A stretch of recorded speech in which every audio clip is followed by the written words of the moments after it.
Hello दोस्तों, कैसे हो दोस्तों। आप सभी का 12th क्लास की केमिस्ट्री की क्लासेज में हार्दिक स्वागत है। दोस्तों, हम पढ़ रहे हैं 12th क्लास की केमिस्ट्री का चैप्टर नंबर 1 जिसका नाम है सॉलिड स्टेट। दोस्तों, आज हम लास्ट वीडियो से स्टार्ट करते हैं। लास्ट वीडियो में आपको याद होगा हम एकक कोष्टिका के प्रकार पढ़ रहे थे पैरामीटर्स के आधार पर, या ऐसे कहूँ पैरामीटरों में संबंध के आधार पर। मैंने आपको क्या बताई थी? एकक कोष्टिकाएं। और पैरामीटरों में संबंध के आधार पर मैंने आपको 7 प्रकार की एकक कोष्टिकाएं बताई थी। ध्यान है क्या? पहले मैंने आपको पैरामीटर बताए थे। मैंने एकक कोष्टिका के पैरामीटर बताए थे। एकक कोष्टिका के मैंने 6 पैरामीटर बताए थे। 3 तो थे किसी कोने पर मिलने वाले 3 किनारों की लंबाई। ध्यान है, ABC, जिन्हें किस नाम से भी जानते हैं? अक्षीय लंबाइयाँ। और 3 पैरामीटर बताए थे किसी कोने पर मिलने वाले इन 3 किनारों के मध्य के कोण, जिन्हें बोलते थे अक्षीय कोण, जो थे अल्फा, बीटा व गामा। तो हमारे पास 6 पैरामीटर थे, ABC और अल्फा, बीटा, गामा। इन पैरामीटरों में संबंध के आधार पर मैंने एकक कोष्टिकाओं को 7 भागों में वर्गीकृत किया था। ध्यान है, एक बताई थी मैंने सबसे पहले घनीय एकक कोष्टिका। क्रम से याद रखो, ध्यान आ रही है? घनीय एकक कोष्टिका। आपको पैरामीटर याद है? बताओ। A बराबर B बराबर C। ध्यान है, अल्फा, बीटा, गामा बराबर हैं और कितने डिग्री के हैं? 90 डिग्री के हैं। दूसरी बताई थी मैंने आपको, याद आए तो, द्विसमलंबाक्ष।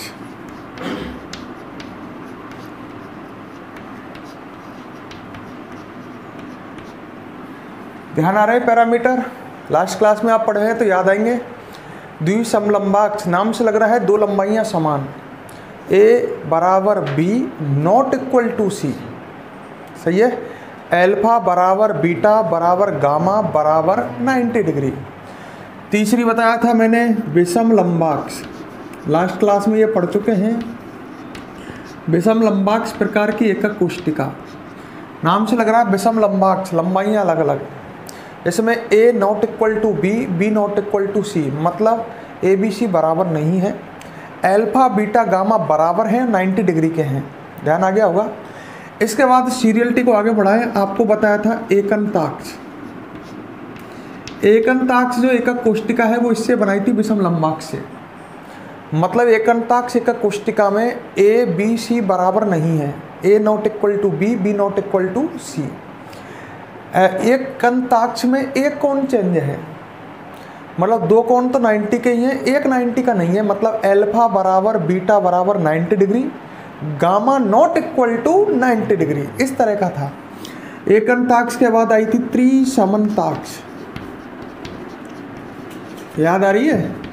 त्रिसमनताक्ष याद आए तो ये घनीय से बनाई थी, घनीय के नीचे बना रखी थी मैंने। ये त्रिसमनताक्ष घनीय से बनी है, ऐसे याद रखो, मैं ट्रिक बता रहा था। A बराबर B बराबर C।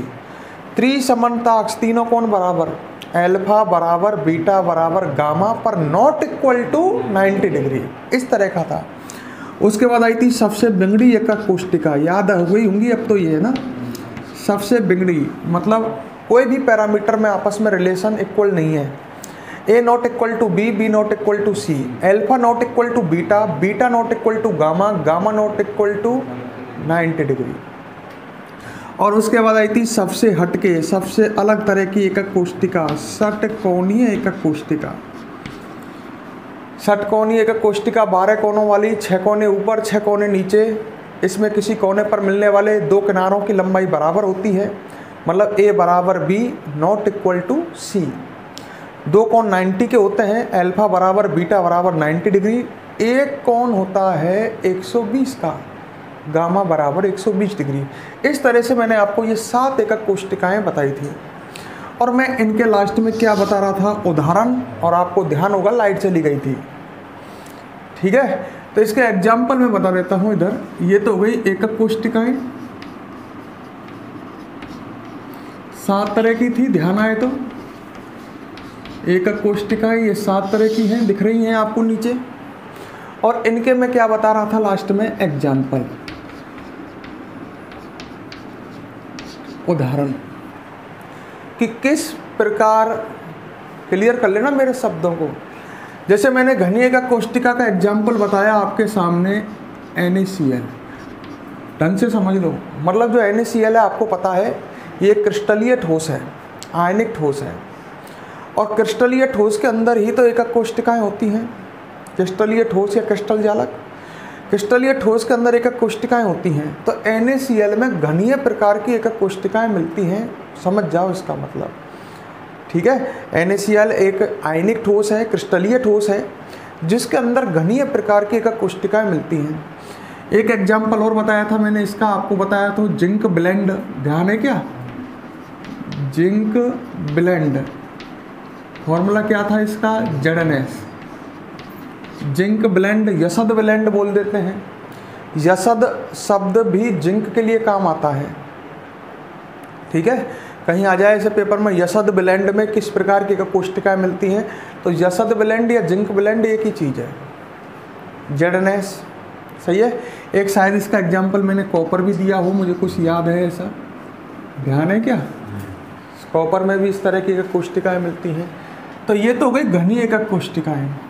अब इसके बाद बात आई थी द्विसमलंबाक्ष के एग्जाम्पल, मतलब किस प्रकार के ठोसों में द्विसमलंबाक्ष प्रकार की एकक कोष्टिकाएं मिलती हैं, क्लियर। द्विसमलंबाक्ष के मैंने एग्जाम्पल दिए थे, एक तो शायद टिन दिया था, टिन, ध्यान है का, टिन, अरे टिन धातु है, धातु है, धात्विक ठोस है, क्रिस्टलीय ठोस है टिन। और SnO2, TiO2, ऐसे एग्जाम्पल, कैल्शियम सल्फेट, तो बहुत एग्जाम्पल हैं, पर मैं बुक के एक एग्जाम्पल ले रहा हूँ जो आपकी बुक में दे रखे हैं NCERT में, ठीक है। तो इन सभी में द्विसमलंबाक्ष प्रकार की क्या मिलती है, एकक कोष्टिका। विषमलंबाक्ष में एक तो बताया था आपको, ध्यान हो तो, विषमलंबाक्ष सल्फर, ये एक सल्फर है, सल्फर का प्रकार है, विषमलंबाक्ष सल्फर, सही है। सल्फर एकंताक्ष प्रकार की भी होती है, विषमलंबाक्ष प्रकार की भी होती है। विषमलंबाक्ष सल्फर जो होती है उसमें इस प्रकार की एकक कोष्टिकाएं मिलती हैं, विषमलंबाक्ष प्रकार की। और इसके एग्जाम्पल शायद मुझे ध्यान हो तो मैंने एक तो KNO3 दिया था शायद, एक BaSO4 भी दिया था, सही है क्या। इसके बाद हम आगे बढ़ते हैं एकंताक्ष। एकंताक्ष का उदाहरण एक तो हो गया एकंताक्ष सल्फर, सही है। एक इसका एग्जाम्पल शायद मैंने ग्लूबर लवण बताया था, ध्यान हो तो, Na2SO4.10H2O, ये एक लवण है जिसका नाम क्या है, ग्लूबर लवण,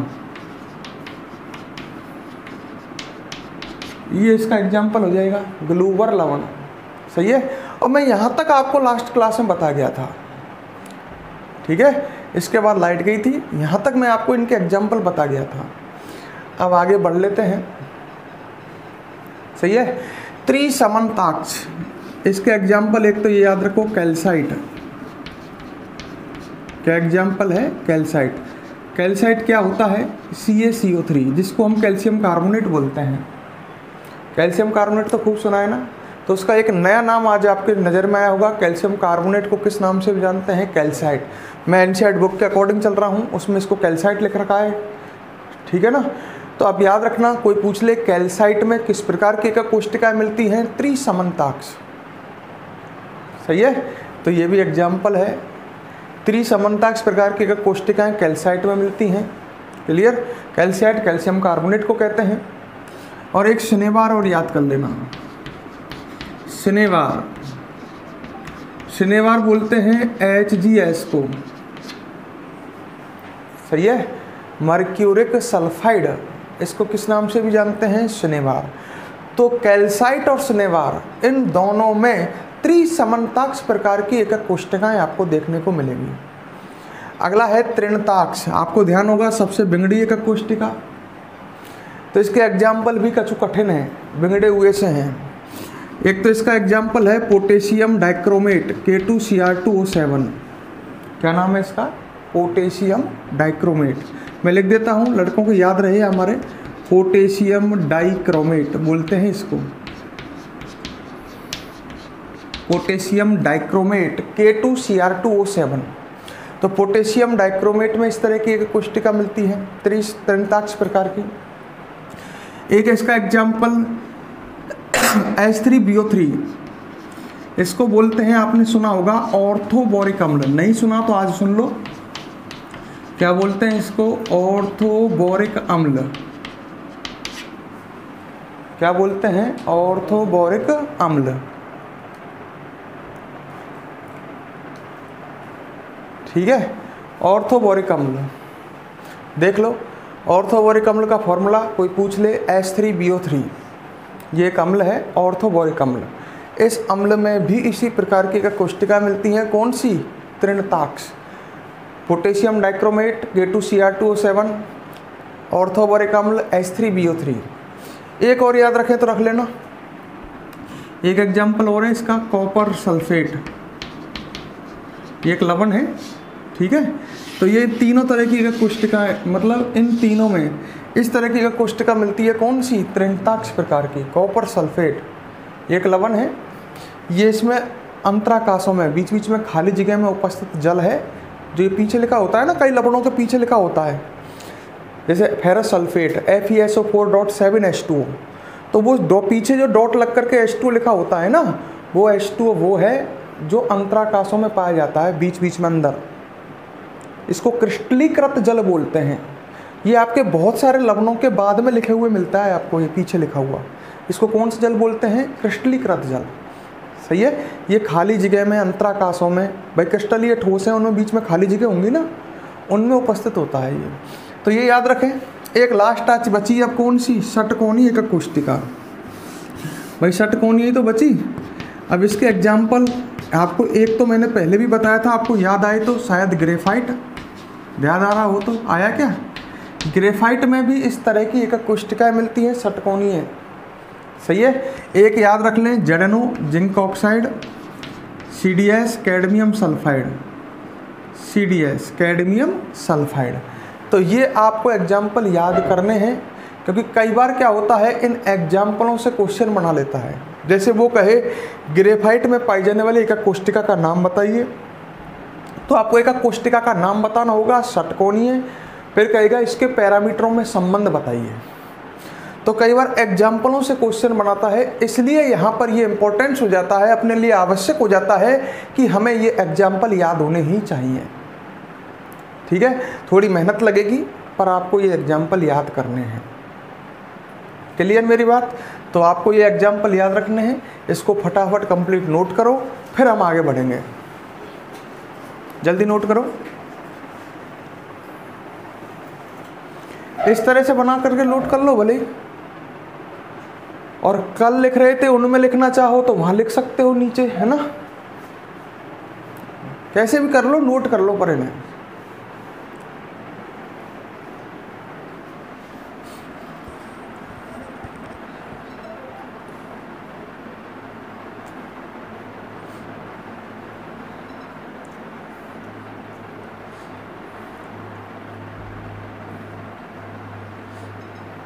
लिख लो।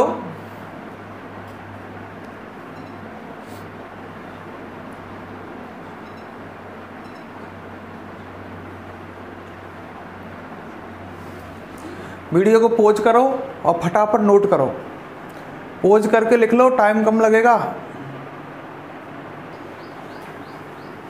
हाँ लिख लिया होगा ये, चलो अब आगे बढ़ते हैं ना। वीडियो नहीं लिखा हो तो एक बार फिर कह रहा हूँ, वीडियो को यहीं पॉज कर लो और नोट कर लो। ठीक है, आगे बढ़ते हैं। इसके बाद हम नेक्स्ट टॉपिक की ओर बढ़ते हैं। नेक्स्ट टॉपिक है अपना ब्रेवे जालक। देखो जरा ढंग से समझना कि क्या होता है ब्रेवे जालक।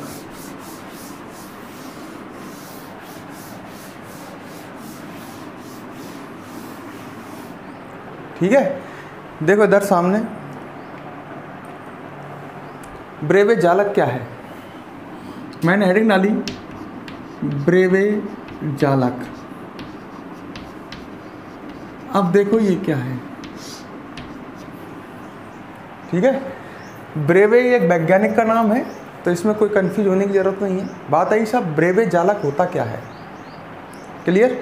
देखो इधर, एक बार बताओ, आपने ढंग से सुनना और ढंग से समझना मेरे शब्दों को।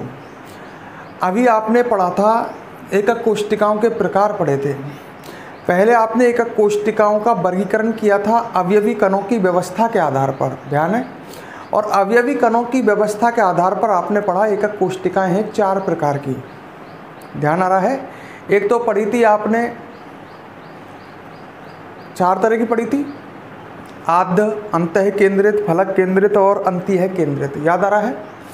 फिर एकक कोशिका का एक और वर्गीकरण पढ़ा था आपने, वहाँ पर आपने एकक कोशिकाओं को वर्गीकृत किया था एक तरह से पैरामीटरों के आधार पर किया था। और एकक कोशिकाएं कितने प्रकार की पढ़ी थी? 7 प्रकार की, घनीय, द्विसमलंबाक्ष, विषमलंबाक्ष, एकंताक्ष, त्रिसमन्ताक्ष, तृणताक्ष और षटकोणीय। तो टोटल 7 तरह की ये पढ़ी। अब मैं आपसे पूछता हूँ, कुल कितने प्रकार की एकक कोशिकाएं हैं संभव है? देखो, आपने 2 वर्गीकरण पढ़े। पहले आपने एकक कोशिकाओं को अवयवी कणों की व्यवस्था के आधार पर वर्गीकृत किया, एकक कोशिकाएं 4 तरह की थी। फिर आपने एकक कोशिकाओं को वर्गीकृत किया पैरामीटरों के आधार पर। एकक कोशिकाएं आपने कितने प्रकार की पढ़ी? 7 प्रकार की, सही है। अब मैं कहता हूं कि कुल कितने प्रकार की एकक कोशिकाएं संभव हैं? अगर आप दिमाग से समझो मेरी बात को, तो कुल 28 प्रकार की एकक कोशिकाएं संभव हैं। बड़ी कठिन बात कही मैंने, इसको समझ लेना। लड़का कह रहा है कैसे साहब, आपने तो 7 गुना 4 कर दिया, दिखे सही है का? तो एकक कोशिकाएं 28 प्रकार की कैसे संभव है, मैं इसी बात को समझाना चाह रहा हूँ, ठीक है। देखो कैसे संभव है, बात को सोचना, ढंग से समझना। मान लो मैं आपसे बात करूं घनी एकक कोशिका की। घनी एकक कोशिका ध्यान है आपको? ए बराबर बी बराबर सी, अल्फा बराबर बीटा बराबर गामा बराबर 90 डिग्री, ध्यान आ रहा है? घनी एकक कोशिका। अब मैं कहूं कि घनी एकक कोशिका 4 तरह की नहीं हो सकती क्या? एक घनी एकक कोशिका ऐसे हो सकती है जिसमें अवयवी कण केवल कोनों पर विद्यमान हो, ध्यान हो तो अवयवी कण केवल कोनों पर विद्यमान हो, एक घनी एकक कोशिका ऐसे हो सकती है। एक घनी एकक कोशिका ऐसी हो सकती है जिसमें अवयवी कण सभी कोनों पर हो और साथ में अवयवी कण सभी कोनों पर साथ में एकक कोशिका के मध्य में हो, समझ गया? मतलब घनी एकक कोशिका आद्य प्रकार की भी हो सकती है, घनी एकक कोशिका अंतः केंद्रित भी हो सकती है, दिख रहा है क्या? ऐसी घनी एकक कोशिका फलक केंद्रित भी हो सकती है जिसमें अवयवी कण सभी कोनों पर और साथ में, आप समझ गए होंगे, सभी फलकों के बीच में। ऐसे एक अंतीय केंद्रित भी तो हो सकती है। तो घनी एकक कोशिकाएं 4 तरह की हो सकती हैं। ऐसे फिर द्विसमलंबाक्ष भी तो 4 तरह की हो सकती हैं। द्विसमलंबाक्ष भी तो 4 तरह की हो सकती हैं। एक द्विसमलंबाक्ष ऐसी जिसमें अवयवी कण केवल कोनों पर हो और एक द्विसमलंबाक्ष ऐसी जिसमें अवयवी कण कोनों पर और एक बीचों बीच हो। तो घनीय भी 4 तरह की, द्विसमलंबाक्ष भी 4 तरह की, ऐसे फिर विषमलंबाक्ष भी 4 तरह की। इस तरह से आप मेरी बात को समझने की कोशिश करो, तो इस तरह आप मेरी बात को समझने की कोशिश करो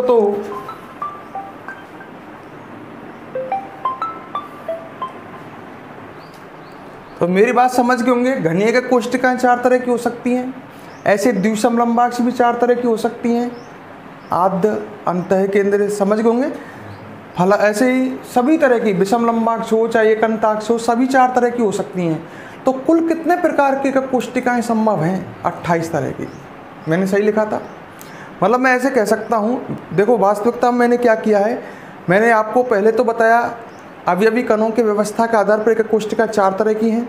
फिर मैंने बताया आपको पैरामीटरों के आधार पर एकक कोशिका 7 प्रकार के, दोनों मिक्स कर दी मैंने। तो मिक्स करते एकक कोशिका कितने तरह की संभव हैं? 28। तो अपन ऐसे कह सकते हैं अवयवी कणों की व्यवस्था के आधार पर व पैरामीटरों के आधार पर कुल सम्मिलित रूप से 28 प्रकार की एकक कोशिकाएं संभव हैं। ये लाइन समझ में आई? कुल कितने प्रकार की कोशिकाएं संभव है? 28 प्रकार की। अब बात को अगली सुनना, इन 28 प्रकार की एकक कोशिकाओं में से, इन 28 प्रकार की एकक कोशिकाओं में से क्रिस्टल जालक में 14 प्रकार की ही एकक कोशिकाएं मिलती हैं।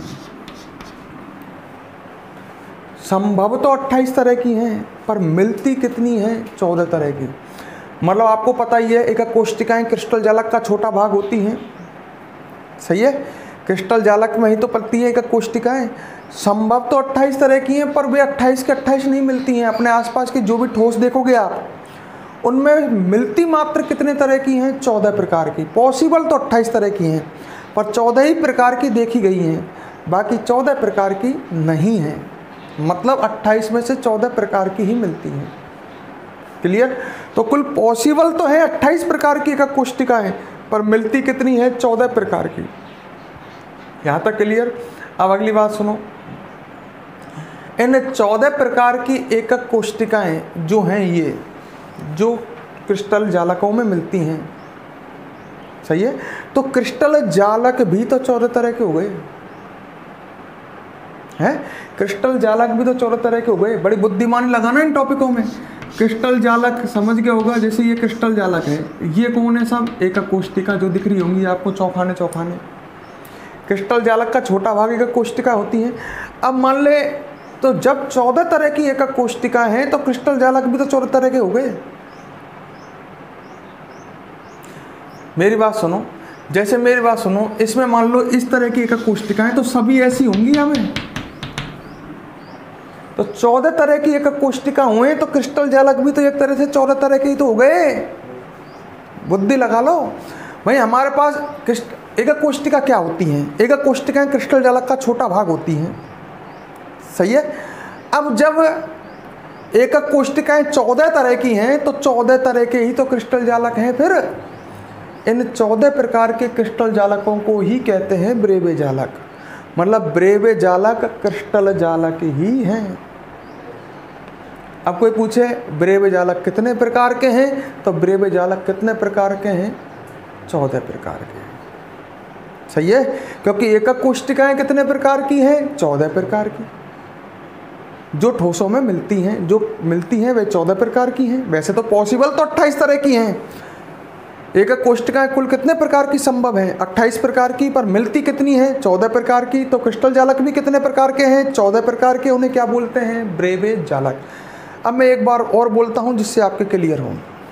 मैंने कहा अवयवी कणों की व्यवस्था व पैरामीटरों के आधार पर सम्मिलित रूप से कुल 28 प्रकार की एकक कोशिकाएं संभव हैं, जिनमें से क्रिस्टल या ठोसों में या क्रिस्टल जालक में 14 प्रकार की ही एकक कोशिकाएं पाई जाती हैं, सही है का? अतः 14 प्रकार के ही क्या होते हैं? क्रिस्टल जालक, जिन्हें क्या बोलते हैं? ब्रेवे जालक। यहाँ तक क्लियर? तो पहले यहाँ तक लिखो, फिर आगे समझाऊंगा। लिखो, हेड डालो ब्रेवे जालक, हेड डालो ब्रेवे जालक।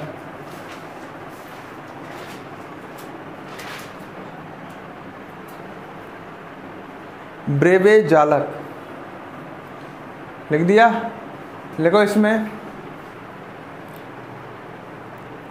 लिखो अवयवी कणों की व्यवस्था के आधार पर,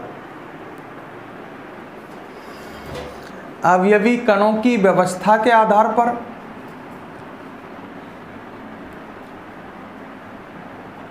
अवयवी कणों की व्यवस्था के आधार पर तथा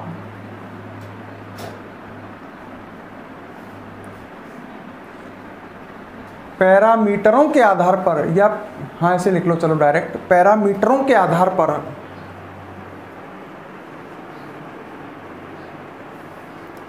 पैरामीटरों के आधार पर सम्मिलित रूप से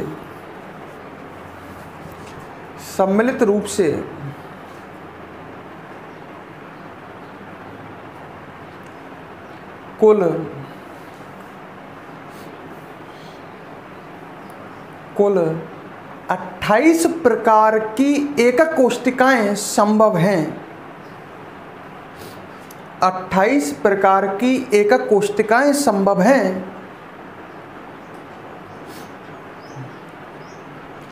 28 प्रकार की 28 प्रकार की एकक कोष्टिकाएं संभव हैं, परंतु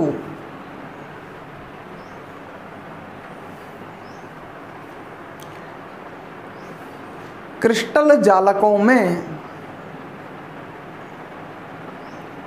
कितने प्रकार की मिलती हैं? परंतु क्रिस्टल जालकों में केवल 14 प्रकार की ही, केवल 14 प्रकार की ही 14 प्रकार की ही एकक कोष्टिकाएं पाई जाती हैं। एकक कोष्टिकाएं पाई जाती हैं।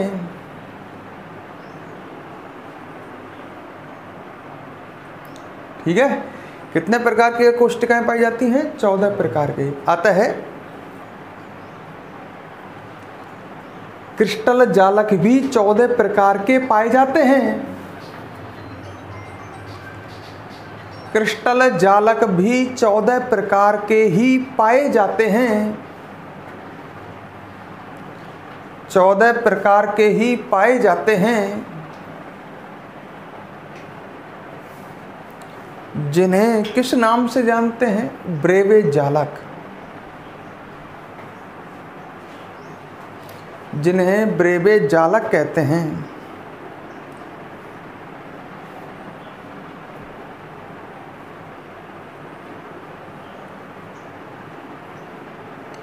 सही है? क्लियर? अच्छा, मैं एक आपके सामने एक सारणी बनाता हूं और उसको समझने की कोशिश करना। वो बड़ी कठिन सी है और ऊटपटांग सी है, नेक्स्ट सामने देखना। देखो, मैंने लिखा सबसे पहले, चलो क्रिस्टल समूह या क्रिस्टल तंत्र, इसको बड़ी ये कठिन है, किताब में दे रखी है आपके में, तो इसको ने क्लियर करने की कोशिश करना। क्रिस्टल समूह, ठीक है। अच्छा, अगला कॉलम एकक कोष्टिकाओं का प्रकार। बड़े ध्यान से देख लेना भाई, एकक कोष्टिकाओं का प्रकार, ठीक है। फिर इसके बाद नीचे बढ़ा मैं और अगला कॉलम बनाने जा रहा हूं,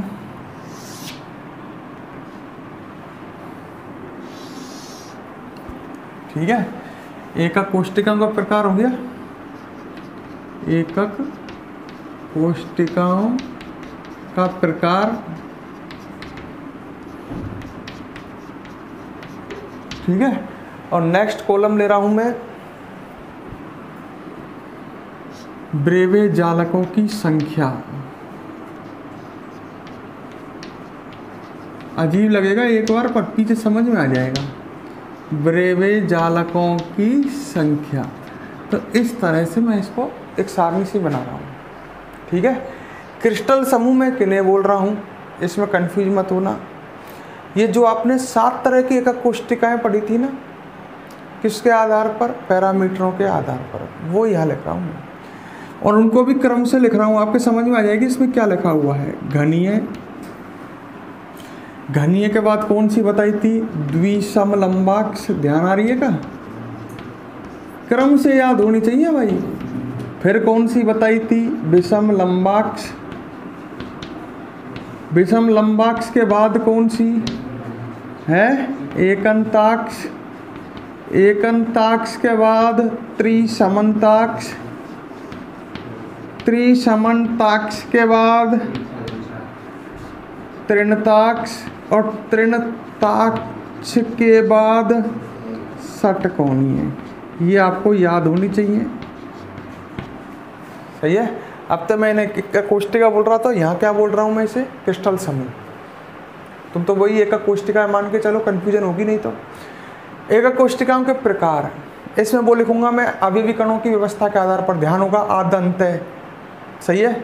अच्छा, अब एक बात मैं बता देता हूँ पहले, आप पहले इसको अंक याद कर लो। मैं लिख रहा हूँ 32, 42, 111, इसको याद करो,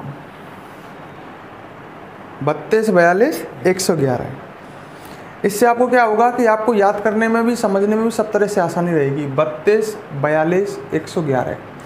तो इसका मतलब समझो, ये टोटल 7 अंक हैं, 1 2 3 4 5 6 7।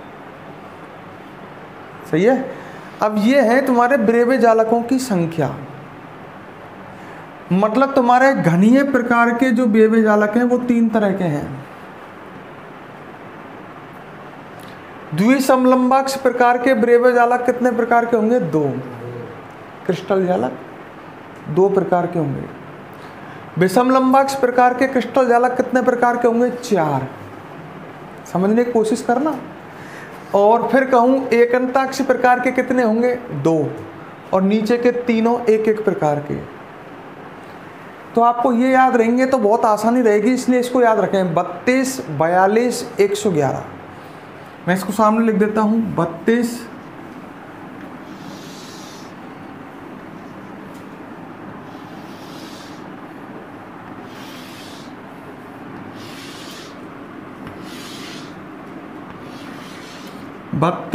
42, 111।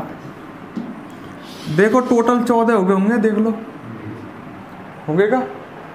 3 2 5 4 9 2 11 और 3 14। मैंने यही तो कहा ब्रेवे जालक कितने प्रकार के होते हैं? 14। तो ये 14 तरह के तो हैं, इनका मतलब समझना। अच्छा, घनीय कितने प्रकार के होते हैं? 3। इसका मतलब समझ रहा है? घनीय 3 तरह के हैं।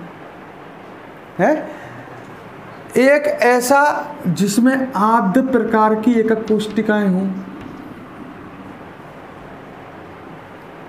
जैसे देखो ये एक क्रिस्टल जालक है, इसको ब्रेवे जालक कह सकता हूं, मैं कह सकता हूं क्रिस्टल जालक ब्रेवे जालक एक ही बात है। अब मैंने कहा कि ये घनीय प्रकार का है, मतलब इसमें एकक कोशिकाएं ये सब कैसी हैं? घनीय। अब घनीय भी तो 3 तरह की हो सकती हैं। एक घनीय हो सकती है कैसी? आद्य घनीय। इसमें सभी एकक कोशिकाएं कैसे प्रकार की हों? आद्य, पर है तो घनीय। एक ऐसी, ये दूसरा क्रिस्टल जालक है, बड़े दिमाग से समझना, ये भी घनीय क्रिस्टल जालक है, घनीय ब्रेवे जालक है। इसमें सभी एकक कोशिकाएं घनीय हैं, पर वो आद्य के अलावा कैसी है? आपके अंतः केंद्रित।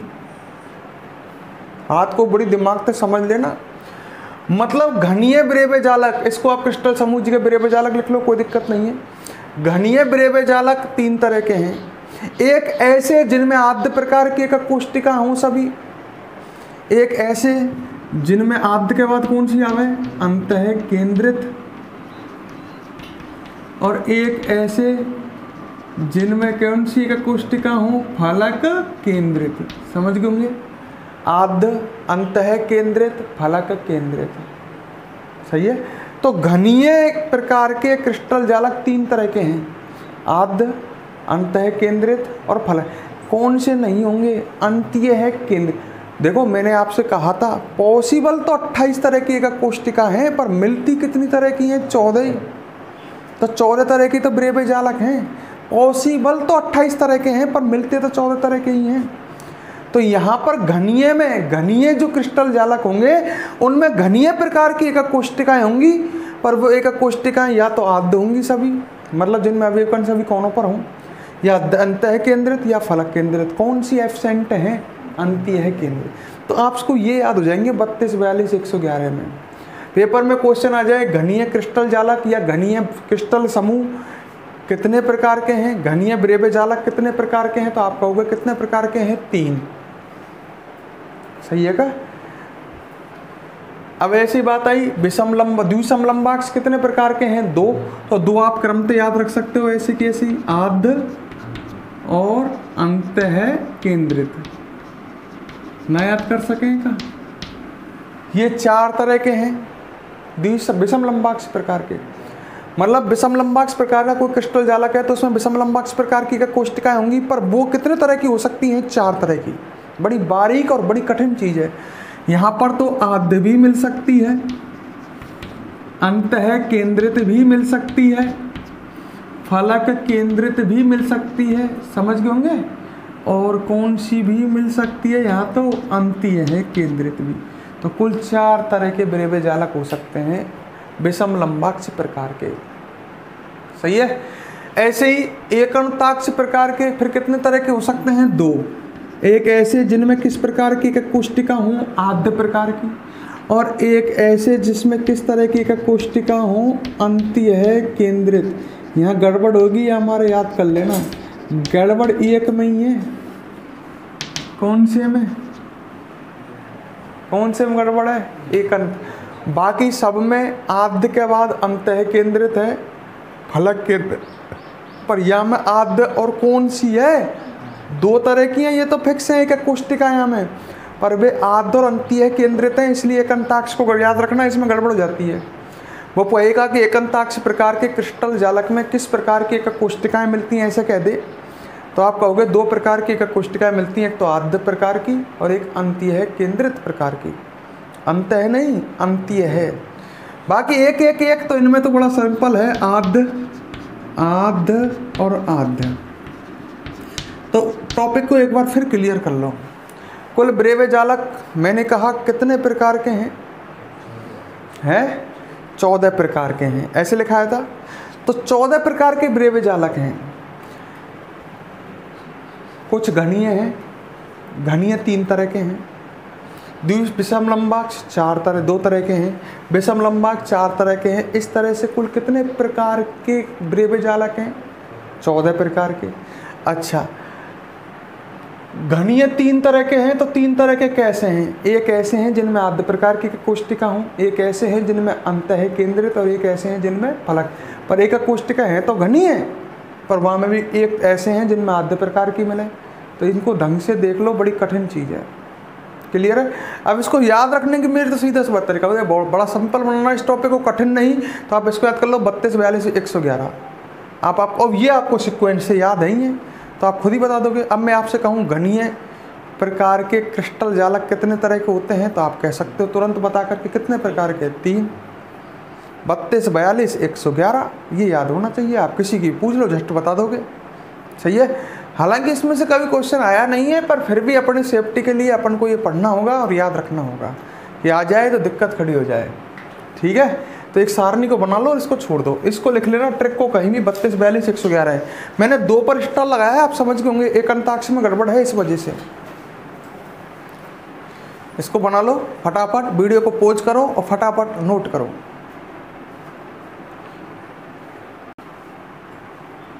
वीडियो को पॉज कर लो, फटाफट नोट करो। आराम से लिख रहे हैं ना? पॉज कर लो और फटाफट नोट करो। चलो अब आगे बढ़ते हैं। ठीक है। देखो इधर नेक्स्ट टॉपिक, इसमें इसको याद रख लो, खास जरूरत नहीं है। 32, 42, 111 क्वेश्चन आए तो हो जाएगा सही। चलो आगे बढ़ते हैं। देखो इधर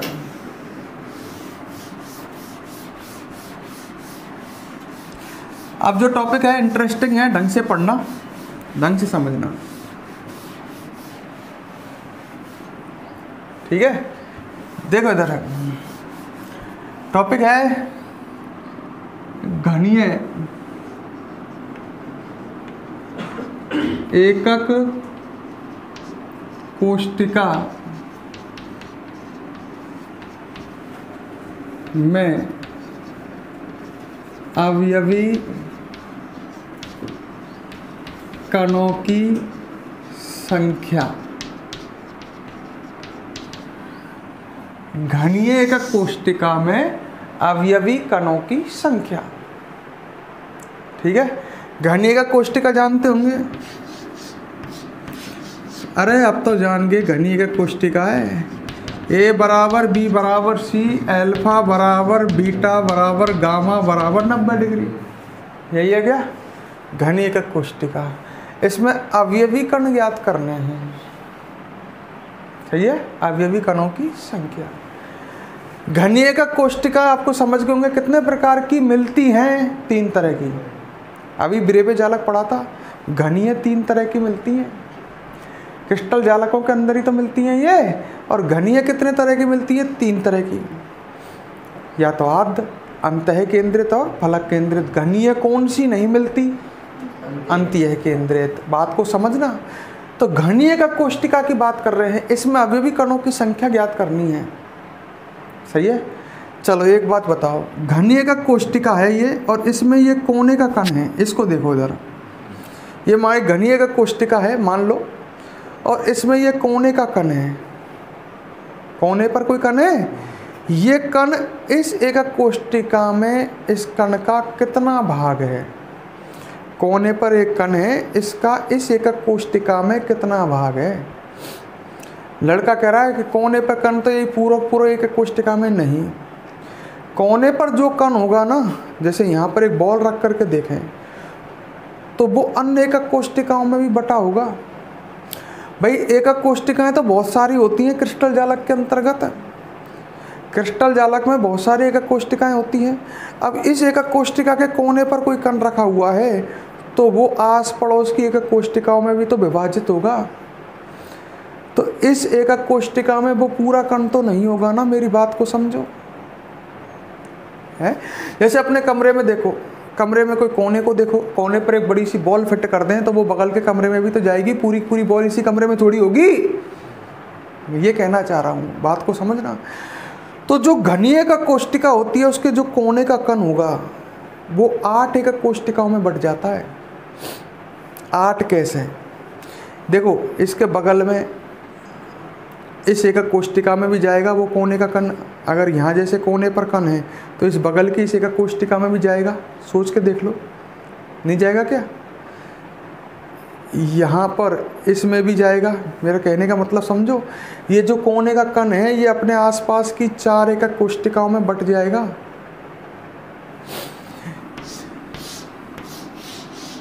कोने का कण है वो आसपास की 4 एकक कोष्टिकाओं में बट जाएगा। 4 तो नीचे की में बट गया, 4 ऊपर की में भी तो बटेगा। कोने का कण तो 4 नीचे की में बट गया, इसके ऊपर वाली का कोष्टिका में नहीं आएगा क्या? वो सोच लो, है इसके ऊपर की 4 में भी तो आएगा। नहीं आई समझ में? बात को बड़ी कठिनाई से समझो, पर आप समझ के देखो। आप अपने कमरे में देखो, कोने पर एक बॉल रख के देखो। कमरे को मान लो ये एकक कोष्टिका है, घनी है, बॉल रख दी कमरे कोने पर एक पर। अब वो कोने पर जो बॉल है इस कमरे से ऊपर वाले कमरे में भी तो दिखेगी, नीचे के कोने पर नहीं दिखेगी।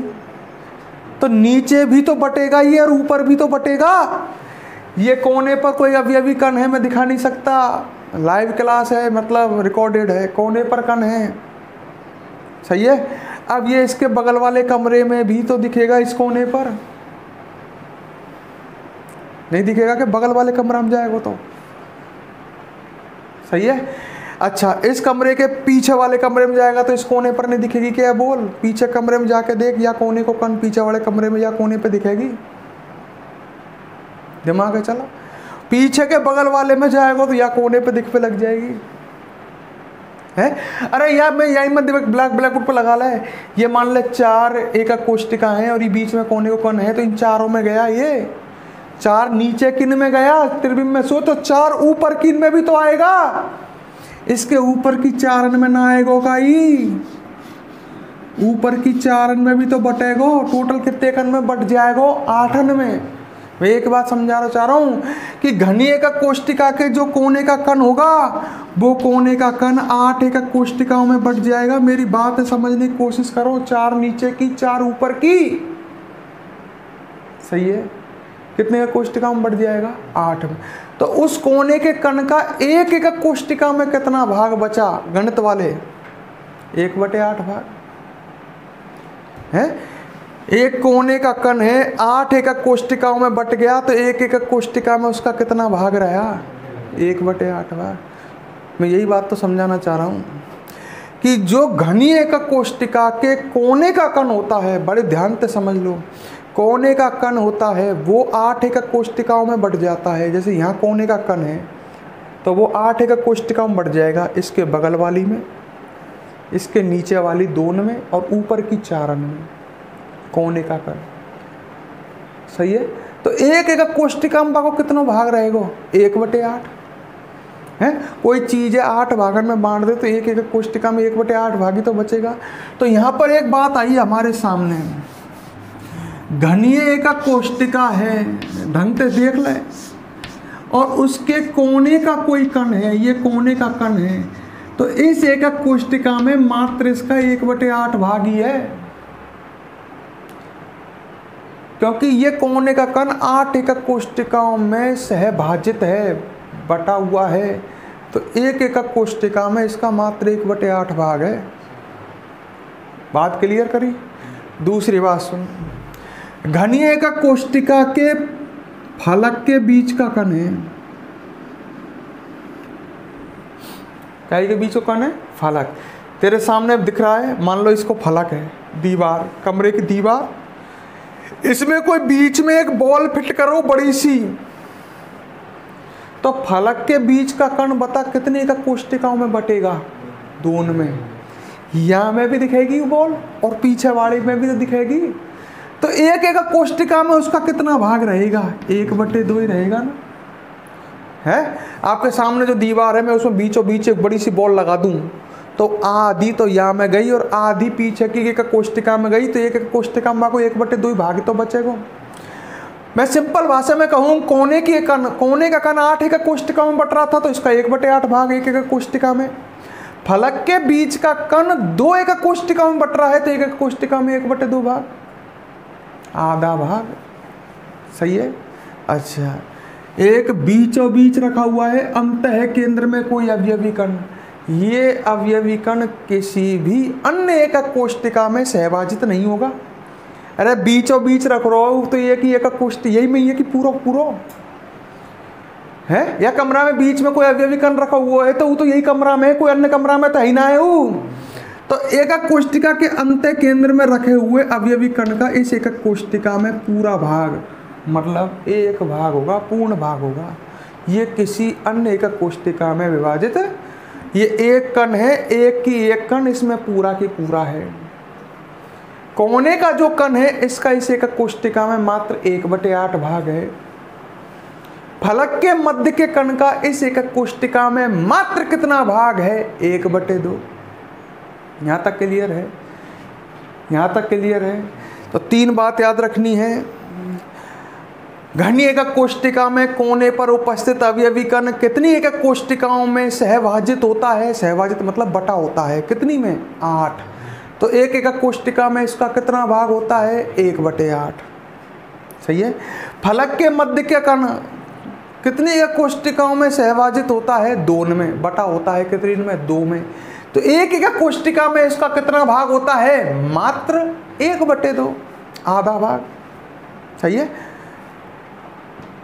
अंतः केंद्र में उपस्थित अवयवी कण किसी अन्य एकक कोष्टिका में सहभाजित नहीं होता है, कोई और कोई एकक कोष्टिका में बटे तो ना है नहीं, तो इस एकक कोष्टिका में इस अवयवी कण का पूर्ण भाग होगा।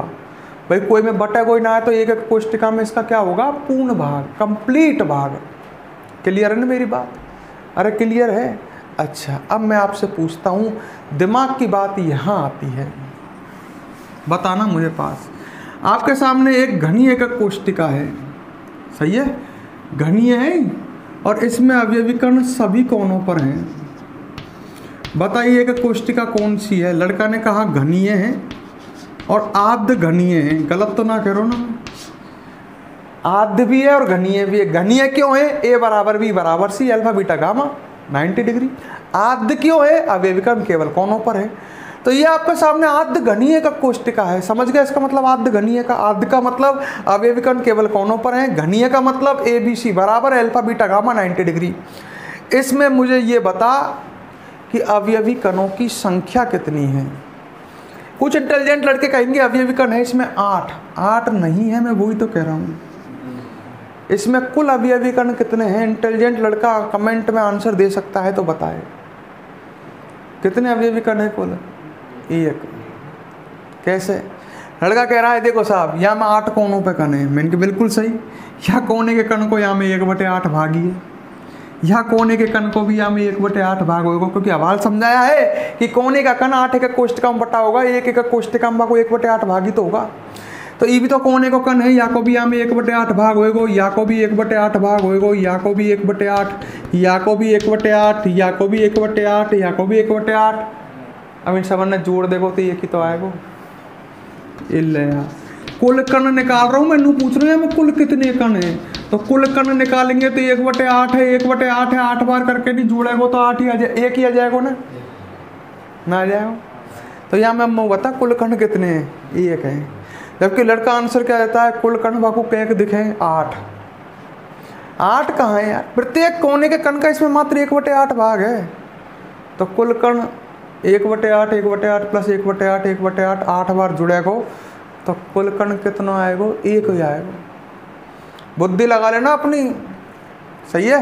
अच्छा मैंने अपने बात देखो, अब के एक अवयवी कण मैंने बीचों बीच भी रख दियो। अब कौन सी एक कोष्टिका बन गई बताई, अंत है केंद्रित और घनीय है, ये सही है। अवयवी कण सभी कोनों पर और एक अंत है केंद्र में, ऐसे पढ़ाया है। अब इसमें कुल कण कितने हैं, 2 है का, देख लो 2 हैं। अरे कोनों पर 1 होगो और ई कण तो पूरा की पूरा यही में ही है, अंदर रखो है तो कुल कण क्या हो गया, अब यहाँ में 2। अंत है केंद्रित घने का कोष्टिका में कुल कण कितने हो गए, 2 हो गए। क्लियर है मेरी बात। अच्छा अब क्या अवयवी कण सभी कोनों पर है और सभी 6 फलकों के बीच में है। बड़े ध्यान से समझ लीजिए, कौन सी का कोष्टिका है बता, फलक केंद्रित, अवयवी कण सभी कोनों पर, सभी फलकों के मध्य में। कुल कण इंटेलिजेंट बच्चा जल्दी बता, कुल कण कितने, कमेंट बॉक्स में कुल कण कितने, कुल कण कितने, 4 है कि 5 है। कछुन के आंसर आ रहे 4, कछुन के 5। भाई देखो कोने पर तो कन्फर्म होगो, तेरे कोने पर तो 1 कण हो ही गयो। अब यहाँ में फलक कितने है, मोनू बता, 6। और प्रत्येक फलक पे आधो कण, तो फलकन पे 3 कण ना होगेगा। अब ई आधो और ई आधो 1, ई आधो और ई आधो 2, ई आधो और ई आधो 3 और एक कोनों पे 4 है। प्रत्येक फलक के कण को या में 1/2 भाग है, आधो भाग या को आधो भाग, तो 1 कण तो ये दोनों हो गए, 1 कण ये दोनों हो गए, कितने हो गए कल टोटल 2, 1 ये दोनों हो गए, टोटल हो गए 3 और एक कोनों पर टोटल 4 तो हो गए ना, हो गए भाई। 6 फलक है, 6 फलक और प्रत्येक फलक पे आधो कण है, तो फलकन पे 3 कण ना हो गए का। 6 फलक है, प्रत्येक फलक के कण का या में 1/2 भाग है, तो फलकन पे 3 कण और एक कोने पर कण, कुल कण कितने हो गए, फिर 4 हो गए। बुद्धि लगा लो अपनी, फिर क्लियर कर लो, ढंग से समझ लो, सही है। तो मैंने 3 बात बताई, मैं और फिर समझाऊंगा इन्हें, पहले वहां तक लगा देता हूं कि घनीय का कोष्टिका में ढूंढ, दोबारा सुन लो। पहले मुझे बताओ कोने के कण का एक कोष्टिका में, एक कोष्टिका में कितने भाग, 1/8 भाग। फलक के मध्य के कण का एक कोष्टिका में कितना भाग, 1/2। और अंत केंद्र के कण का एक कोष्टिका में पूर्ण भाग, कंप्लीट भाग, 1 भाग, सही है। लिखो पहले, हैंड डालो। घनीय एकक कोष्टिका में अवयवी कणों की संख्या ज्ञात करना, ऐसे डाल लो। घनीय एकक कोष्टिका में अवयवी कणों की संख्या ज्ञात करना। घनीय एकक कोष्टिका में अवयवी कणों की संख्या ज्ञात करना। मैं बोल रहा हूं, अब लिखना। अवयवी कणों की संख्या ज्ञात करना।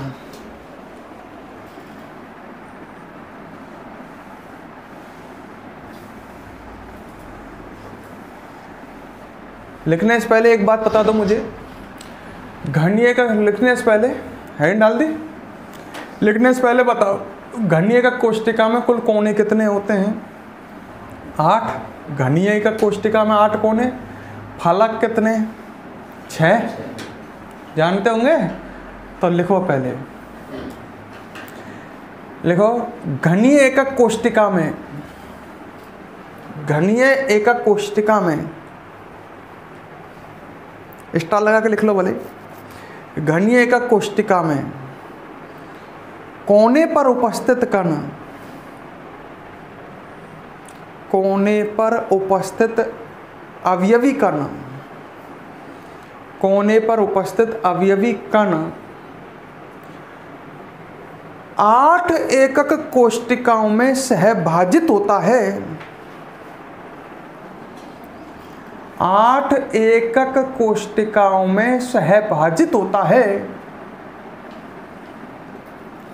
कितने एकक कोशिकाओं में सहभाजित होता है? 8। कितने एकक कोशिकाओं में बटा होता है? 8। सही है का? आता है। एक एकक कोशिका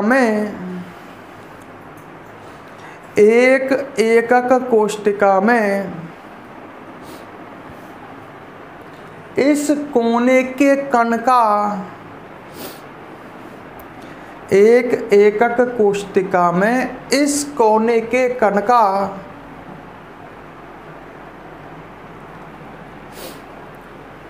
मात्र 1/8 भाग होता है।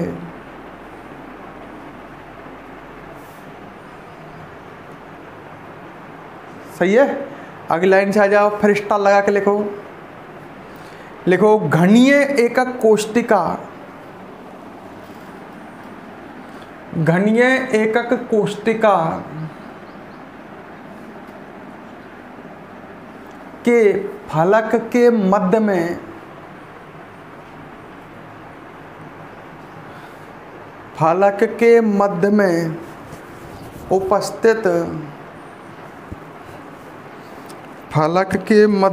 उपस्थित अवयवी कण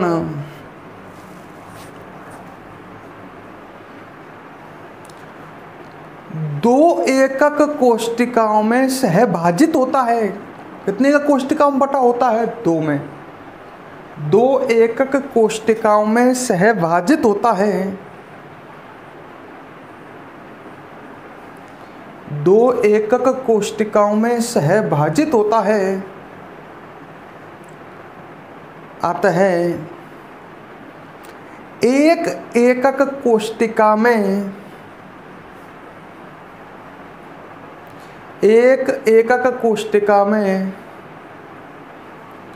इस अवयवी कण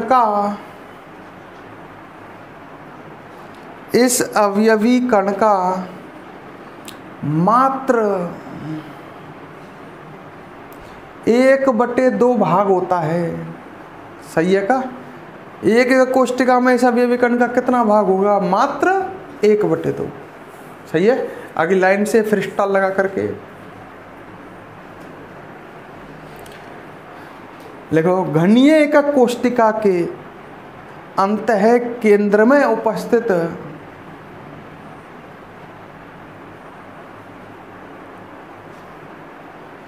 घनीय एकक कोशिका के अंतः केंद्र में उपस्थित अवयवी कण